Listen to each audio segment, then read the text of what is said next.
Hello, I'm Dr. Terry James Gingrass, and this is Dr. G's ADHD Chat, a show trying to make the world safe for ADHDers. I'm a clinical neuropsychologist, which I'm a brain doc, is what that means, and I am also the parent of two uh, kids with ADHD. I have a daughter with inattentive type, which is why we didn't know what the heck was going on for a long time, and also a son who was pretty obvious. He was a hyperactive type and uh, taught me most of the things I know about ADHD far better than any seminar or workshop I was ever in. Okay, today I told you last time that I may or may not do a second thing on summer, and I decided to do something again about summer because okay, what if summer was like the rest of the year only better? If you think about it, okay, school's out, and for you, that can be terrifying or it can be something you look forward to. But one of the things your child is going to be able to do is he's got more freedom. He or she's got more freedom. And I want you to consider that, summer can be that time where he loses all the skills or she loses all the skills they learned during the school year. And you got to crank it up again at the start of next school season. But, that for kids with ADHD, it is, school is where you see most of the issues about ADHD. I mean, we know that they're bright. We know that they aren't necessarily um, handicapped or disabled or any of those words. They're just a little different. Their brains work a little different. And in slightly different environments, they would tear it up. But they're in one of these environments that wasn't designed for them. So, but summer, there aren't any desks. There aren't 6 hours of sitting still. There aren't bells that tell you what to do, when to do it, and that sort of thing. So they're free. And this is when they really, in natural environments, they just go to town. They really start to shine. But so summer is when they have a lot of activities. And those activities can be learning experiences. And you don't have to work at it so hard, okay? It's a little easier when it's natural learning because they really like it when a situation needs a solution, and they need to solve a problem that really grabs their attention. That little curiosity thing that they've got so strongly is triggered by natural situations, by things that we don't even think about. Maybe we think about them, but anyway, it is when they are given a problem and they have to figure out the solution. They don't get to just try to remember the book thing. What was the book solution to this problem? When your basketball is stuck behind the backboard, hung up on the goal on a pole, you got to figure a way to get it down. Okay, that doesn't sound like much, but it has aspects of geometry and physics and a whole bunch of other things. So the best thing is they start to shine and they start to get a lot of the things we'd like them to have, like confidence, resilience, all those kind of things that are probably more important to them than their grade in sixth grade math or so on. So this summer, you will have a better time if you think of it intentionally, like this is a chance for them to show a whole lot about their strengths and their interests, because that's more important. The weaknesses is not that big a deal for an ADHD kid. It's what they're interested in. Okay, and you get in the summer they get a free chance to test a lot of things. They get to look at different situations, decide, oh, I want to be part of that, or man, I don't care about that. I mean, probably the first thing people think about in the summer is sports, you know, or more broadly, athletic activities. You know, your child. There are a lot of things you learn about sports from sports. Okay, you learn that you got to work at it. Nobody comes into this world with the natural ability to hit a baseball or shoot a basketball or throw a football or kick a soccer ball or any of the other things.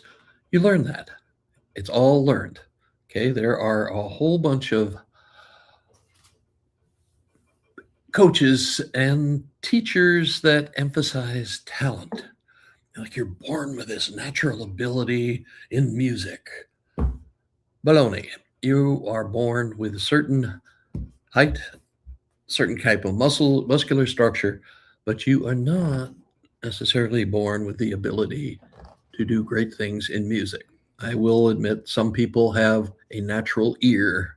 You know, they hear when it's off a little bit, but we don't know for sure if that's trained in or if it's um, a genetic thing, something they're born with. But we know that if you work hard, you can get better at almost anything. And athletics really emphasizes that. Especially once you get past the coaches who all think it's, well, your brother was a good ball player, so you'll be a good ball player too.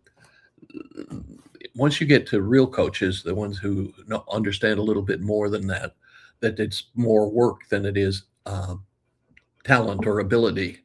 And like I said, I'm not really a big believer in talent. I believe people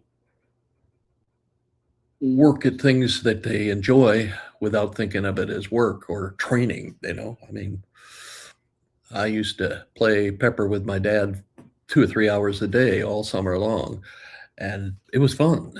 That was, oh, can I catch this? Oh, that sort of thing. And the same thing with your child. So uh, it won't feel like work, and therefore it's fun. And if they get better and they decide they like it and they want to get even better, they'll work at it. I mean, Michael Phelps didn't grow up, uh, pop out of the womb ready to swim a lap. He worked at it. He developed, I mean, I understand he was a crazy, intense uh, trainer. He worked at swimming hours and hours and hours. Um, and he got better and better and better. And that's one of the things that competitive sports can do for you. There are other sports that are, I mean, athletic uh, things that aren't necessarily competitive. Oh, skiing, downhill skiing. I mean, I grew up skiing. I was born in New Hampshire and stayed there for a long time. And, we all skied. We all talked about skiing, where we were going to go over the weekend, da, da, da, da, da, who was the best skier in school.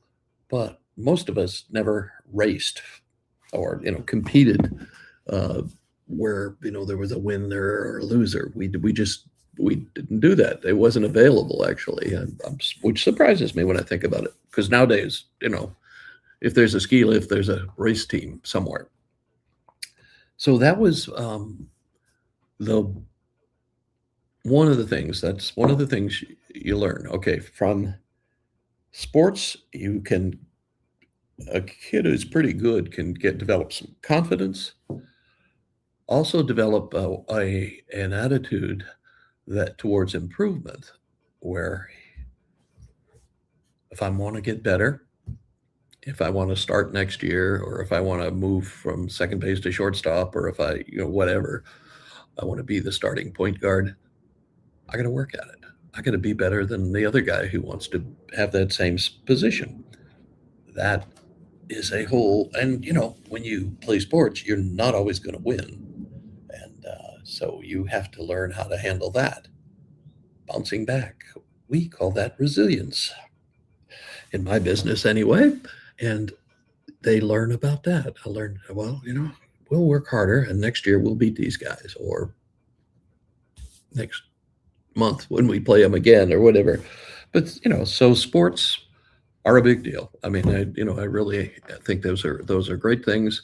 Uh, People learn to use their bodies to learn how to develop skills. They learn what to do when they don't have the arm strength to throw the ball from third base to first base at the beginning of the season, and then they work at it uh, uh, over time, and they get better and better, and pretty soon they're starting at third base or shortstop. That's because they've got such a strong arm. You learn that, and that's one of the things we all need to have, and we've all got it. Those of us who managed to survive and get through school and uh, had a career of some sort. It wasn't that we necessarily were uh, a 350 hitter and also hit lots of home runs. It's because we learned about how to be competitive and how to work harder and practice and get better at things in different sports. And that's really a strong reason for kids to play sports. On the other hand, I wouldn't necessarily take a 7-year old with pretty significant ADHD and put him in right field on a baseball team, because he's going to be looking at the grass and the flowers and all that little bugs that are crawling around, and not going to be paying attention. They typically do better in a sport that requires constant attention. Swimming is, you have to, you got one stroke done, you got to get another one. And, so you're constantly working on that. So sports do a lot, a whole bunch. But there's also other things that you want not you want, but you want to observe your kids, and you want them to, you need some strengths. You need to think of yourself as having some abilities. Okay. You need it. It's, and kids, especially ADHD kids, they get so much criticism. You know, I used to talk about, they get 70 critical comments every day. And then somebody else came out with a statistic that suggests that by the time they're age 12, ADHDers have gotten 20,000 more critical comments than a neurotypical kid. Okay, so these kids need something that they're really good at, that they enjoy doing, and that they feel like they're pretty good at it. And that can be lots of different things. The arts, you know, music. Okay, your ADHDer could learn how to play the piano or the guitar or saxophone, whatever he or she wants, or maybe whatever instrument dad played when he was in the band. I don't know. I mean, and I know, I know entrepreneurs are high in terms of the number of folks that are ADHD that are them. But I guarantee you that the guys who are playing in rock and roll bands, or whatever we're calling heavy metal music or whatever, a lot of those guys and gals had ADHD. They were not doing well at the regular stuff, so they played their guitars, and pretty soon they found other kids who played guitars, and they got together in somebody's garage, and pretty soon uh, they're Metallica. you know, it's one of those things that can build. Developing your strengths, developing talents is incredibly important for people, and we've made it work all the time, and it's not really work. It should be okay. I don't know if the formal name for our species is Homo sapiens, which means wise man. But there's been a ton of comments in the literature that we should really be called Homo ludens, which is game playing man, because every society, every culture has games that they play, and Games are good for lots of things in a society, but they're good for the development of your child. And the only thing you can do is make sure you're not critical. I've never been to a little league parking lot after a game where I didn't hear some father berating his son about how he should have, you know, shuffled this way or made this throw instead of that throw, or all kinds of stuff. Parents get, I've been a parent. I'm a parent myself, and I have been the crazy guy every once in a while, um, because you want them to do so well, and you don't want them to make the big mistake that loses the game or that sort of thing. But that tension, that's where the training is. That's where the learning is. Okay. I'm not sure what kids nowadays with the whole participation trophy thing. I'm not sure what they learned, because I mean, I guess that it really doesn't matter that much. And of course, in the scheme of life, it doesn't matter that much. So you win a little league championship in the middle of Oklahoma somewhere. It doesn't really matter. It's not going to feed your kids when you're an adult. It's just one of those things you do, and did and enjoyed and learned some lessons from. So anyway, sports, music, art. Uh, that art is, ADHDs tend to be creative. They tend to be artistic. Uh, Although probably all the little boys would not artistic. But anyway, art teaches you a lot of things on how to take the thought in your head and make it into something physical, whether it's a painting or a sculpture or uh, any of that sort of that kind of thing. Like I have a younger brother, and he is a metal sculptor, and he makes some really incredible uh, things. He has a torch in his hand most of the time when he's at home, and he makes well, like I said, some pretty. And when he was a kid, he used to make little things with rubber bands and paper clips and all that sort of stuff. And my youngest, my young man with the ADHD, used to do the same exact thing, and he could take a ballpoint pen and a rubber band and a paper clip, and somehow he made something that shot the uh, ink cartridge across the room, which was sometimes not all that fun. Okay, other things, cooking. Cooking is an artistic, if you do it right. I mean, if you do it past the level of, give me a grilled cheese and a bowl of soup and I'm good, But if you really start getting into cooking, baking, making French bread, whatever like that, that's artistic, and that requires judgment, and you have to make decisions. How long do I let my dough proof? Is it enough done, or do I need to let it go a little bit longer? All kinds of things that you have to use your judgment, your skill, and you get immediate feedback. So you build your confidence just from a fresh loaf of French bread. I used to do that all the time. We lived in North Dakota, and in the winter in North Dakota, the sun goes down pretty darn early. So we used to, on Sundays after church, we'd go. I'd bake French bread. My wife would make onion soup, and we'd have a little French feast while we watched the lights of the city down below, because we were up on the side of the hill around that place.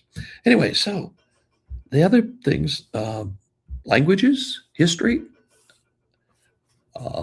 Some kids get really interested in history, and they see a movie that has a historical bent or something like that, and they get interested in it. Like I happen to live close to Williamsburg, Virginia. We have got history coming out our ears, and you can just take your kid to different places and let them learn about all kinds of aspects of colonial society and that sort of stuff, and the historical significance of this, that, and the other. And there are even some archaeological digs that some of them get real interested in.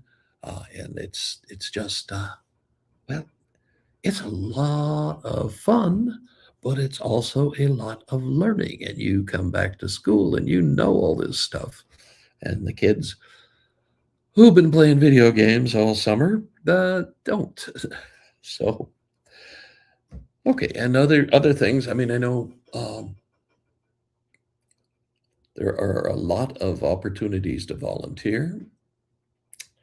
I actually did a little research for this talk, and I was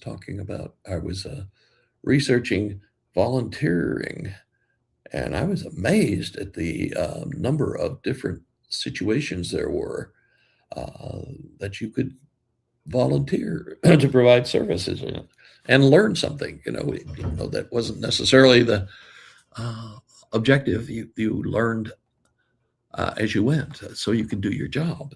There are people, uh, well, like in my area, you probably have to be well, in my area, you have to be about 12 years old to do most of the standard volunteering kinds of things. But I'm sure there are opportunities, even if you're younger, to do certain things to help out people and that sort of stuff. But a lot of volunteering is excellent training. A lot of kids around here are really into ecology because we've got the bay and all that around us, and it has been pretty polluted in the past, and it's getting better now.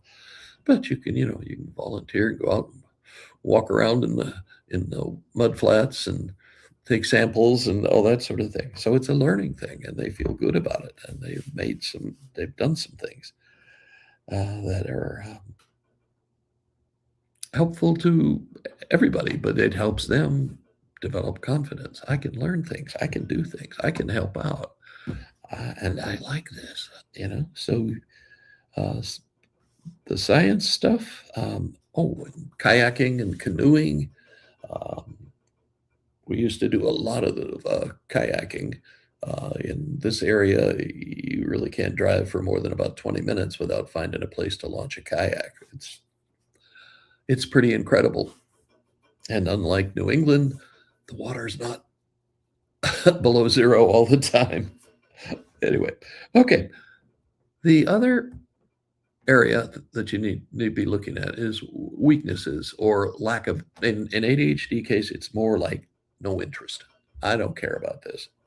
Why am I having to learn this, that, or the other? Okay, I have seen this a lot in my private practice. A kid, 15 years old. What the heck do I need?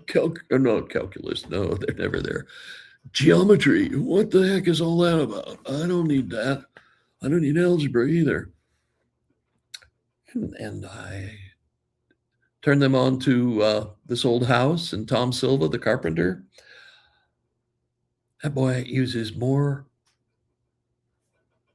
mathematics of different kinds, different levels, geometry and algebra, and particularly, and he uses it constantly, and he uses it a lot. That's how he figures the angle of cuts and peak grooves and roofs and all that sort of thing. He is not what anybody would look at and say, oh, there's a college professor. He's just happened to be born into a family where there's a lot of carpenters. Nah, he's good at it. He's he's a friendly fella, and he's not somebody you'd think of as a college professor necessarily. Not that college professors are. Oh, never mind. Okay, but so if you get somebody interested in it, you get an ADHD or interested in something, they will do it. I mean, they will get good at it if they're interested in it, and that's the big deal. So you need to some of this stuff. I mean, I think that one of the big weaknesses in schools is they don't say, why do I need do a whole page of algebra problems? What is that good for? Well, how's that going to help me? Same thing with geometry. Why do I need to know this? And for gosh sakes, why do I need to do proofs? Well, proofs. What do proofs require? Logic. You have to learn how to think logically and how to take pieces and put them together so that they come out with something. You can't just, well, you can't just blow at it. You've got to know what you're talking about. You've got to know what the different assumptions are, and so on. It's a good training. It's like cognitive retraining. I'm a neuropsychologist, so I've done cognitive retraining with patients who've had brain injuries of different kinds. We're helping the brain to wire itself in ways that we want to get them back to as fully functioning as they can. So ADHDers, it's not that they can't learn, it's that they can only learn things they're interested in. So you've got to figure out ways to get them interested enough to get through high school at least. And that's not always that easy. I know, but that's what you're talking about doing, and talking about using the summer. The summer is free form. It's not real rigid like school, which is probably, honestly, unnecessarily rigid. It's not something we really have to have. The other things, like some kids don't want to do English. Take them to a play. Take them to something that's active, though. I mean, not, or get them to watch us like summer theater. That's all over the place. I know here we have a bunch of it, and so they see, oh, that's why people pay attention to Shakespeare, even 300 years or so after he was ceased to be an issue. It's a chance to see what somebody who gets good at something like English, if you get good at speaking, if you get good at writing, if you get good at painting a verbal picture of things, and that's another thing you can have your child practice. I said, tell me about that thing you were doing today. What was it? What was that thing you were on that was spinning around and stuff? And get them to use their vocabulary and learn to use their language. As a parent, you're never off duty. And sometimes you wish you were. You wish they hadn't heard that or seen that you did, but you're always on duty.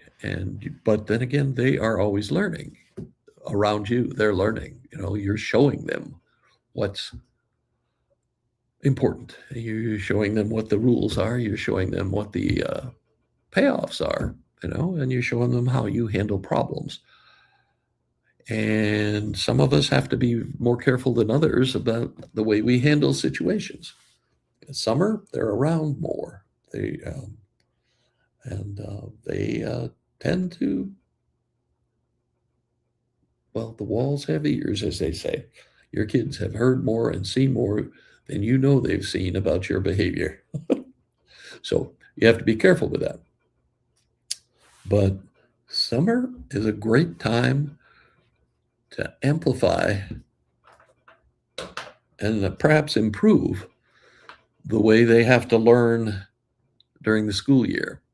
I'm not saying the schools are terrible. They're not terrible, but they aren't really very flexible, and they aren't really, I think it's been over 100 years since any major changes in American education were done. You studied the teaching in Sweden, Finland, Norway. Notice a trend here. All the Nordic countries, they change around when things are better. And when something comes along that's better, they adopt it. Their education systems are the top in the world. Our education system is not in the top around the world. So we are not the best educational system by a long shot. We aren't the best medical system by a long shot. We need to work on that. We need to think that's important instead of how much money you make. Okay. sorry about that. I just stepped on my soapbox for a little bit. Okay, but you're the biggest teacher your child has. You're the most complete teacher he or she has. So remember that. Demonstrate what you want to see. Encourage them. Be as positive as you can be without being phony.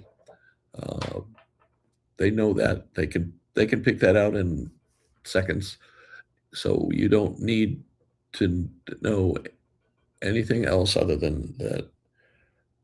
If you demonstrate what you want them to be like, if that's you, then that's what they'll see. That's what they'll end up doing.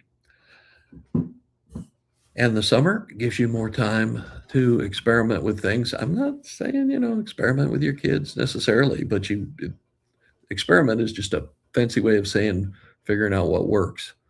This is a great time to learn more about your child, about their strengths, about their interests, about their weaknesses, and learn how to get them to confront those things in a positive manner. Okay, that's boy.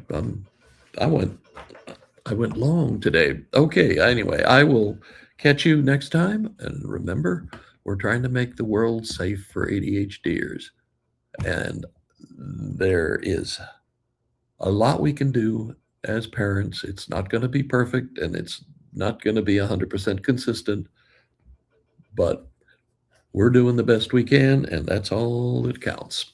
So I'll catch you next time. My website's terrygingrassphd.com, and I